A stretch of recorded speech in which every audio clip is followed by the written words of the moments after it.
আজকে আমার ছেলে কিন্তু একটা ভীষণ সুন্দর জিনিস খেতে চেয়েছি। তোমরা কি বুঝতে পারছো ওটা কি? কি বলো তো সোনা? গোলাপ জামুন। তো তোমার মা কি করে দিয়েছে? হ্যাঁ, দেখাও বন্ধুদেরকে, দেখাও। কালারটা দেখো বন্ধুরা, কত সুন্দর হয়েছে।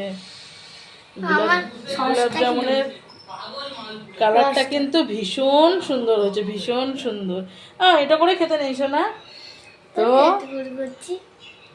আরে ঠিক আছে, তুমি খাও, তোমার জন্যই করেছে, তুমি খেয়েই দেখো। খাওয়া একটু একটু, ওটা এখন খেও না, ওটা এখন এখন আর একটু নরম হোক আগে। এই তো সবেমাত্র করলাম বাবা, একটু তুমি এটা খেয়ে দেখো যে টেস্টটা কেমন হয়েছে। হুম, আর কেমন বানিয়েছি বলো? হ্যাঁ, খুব ভালো। তো আমার ছোট ছেলের আবদার যে মা আমাকে একটু গোলাপ জামুন করে দিতে হবে, তো দিদার কাছ থেকে আমি রেসিপিটা জেনে বানিয়েছি। তো এরপরে আমি যেদিনকে বানাবো সেদিনকে রেসিপিটা তোমাদেরকে দেবো। আর আজকে আর তাড়াহুড়ো করে করেছি, দেখি কেমন হয় সেটা একটা ভাবনা চিন্তা করে, কিন্তু বেশ সুন্দর হয়েছে। মানে একদম মানে মিষ্টি, মানে যেমন দোকানের গোলাপ জামুনগুলো হয় তেমনই টেস্ট হয়েছে, তাই তো শোনা? তো যাই হোক, চলো আজকের মতো এই পর্যন্তই, টাটা।